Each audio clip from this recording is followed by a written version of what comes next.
Israel Prime Minister Benjamin Netanyahu needs to really reevaluate the fight in Gaza.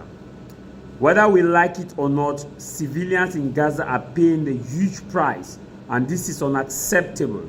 I'll play you a report so that you can watch it.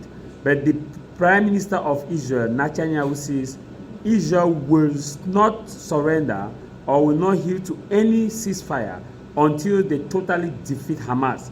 But can Israel defeat Hamas? The answer is no. No stronger military can defeat a group that picks up arms, because in that group you can only defeat the physical persons, but you cannot defeat the ideology. The people you defeat them now, they will regroup in the next 10 years, 5 years, they will come back stronger. So it is now left for Israel to look for a political solution to this war in Gaza and not a military solution. In the next 1,000 billion years to come, Israel will never completely eradicate Hamas, because a lot of civilians now who are being killed and their children are watching and are now having their anger against Israel. I'll play you a report so you can see that what Israel is doing in Gaza is unacceptable. And unfortunately, the international community is there monitoring and saying nothing. But if this had happened to any other country, if it is happening in Ukraine currently, typical example is in Ukraine. What is happening in Ukraine is what the West has captioned an invasion. But what is happening in Gaza is defined as Israel defending themselves.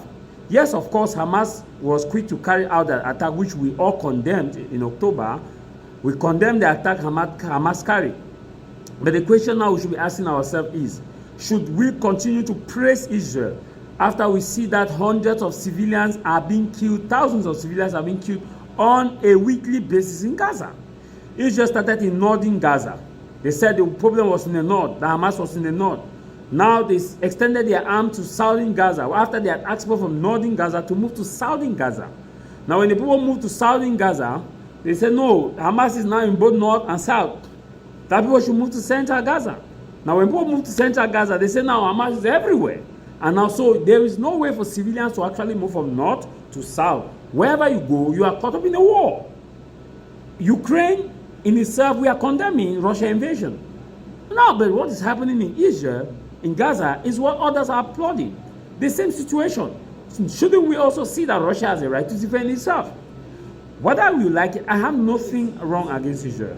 But the fact must be that Israel continues attack in Gaza without creating a path for humanitarian needs is unacceptable. And if you're accepting it because you think that Israel has a right to defend itself, know that in the next 1,000 billion years, Israel will never be able to defeat Hamas, eradicate Hamas totally, because children of Hamas and children of Palestinians who are now affected by the war, because remember, not all Palestinians were in support of Hamas, and not all Palestinians are still in support of Hamas. But the fact that you are not targeting civilians, the few population of Palestinians who are not in support of Hamas are gaining the view of Hamas, seeing that now they can join Hamas to fight their common enemy. Now Israel becomes their common enemy.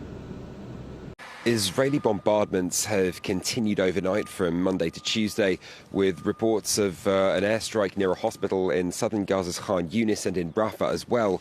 And we've also been hearing reports of raids going on in central Gaza, notably near Barej and Nusayrat, but also again on the Maghazi refugee camp. Now, that was the strike, the site of a major strike earlier on Monday, which was reported to have left over 100 people dead.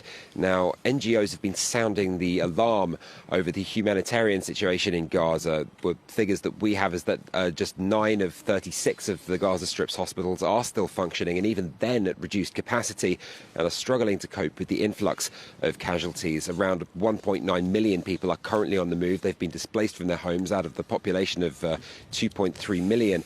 And as you've mentioned, they're moving from place to place, almost like this chessboard.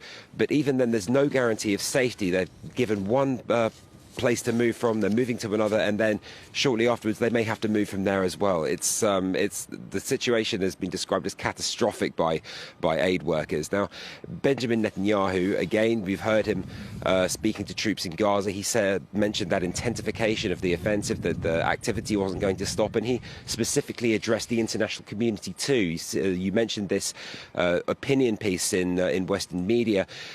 That's specifically lined to dig in Israel's position, this reiteration of its aims for the war, the destruction of Hamas, the demilitarization of the Gaza Strip, and again, the de-radicalization of the Palestinian population. Now, moving forward from that, Netanyahu said that it would mean the need for Israel to, what he said, retain security responsibility over Gaza for the foreseeable future.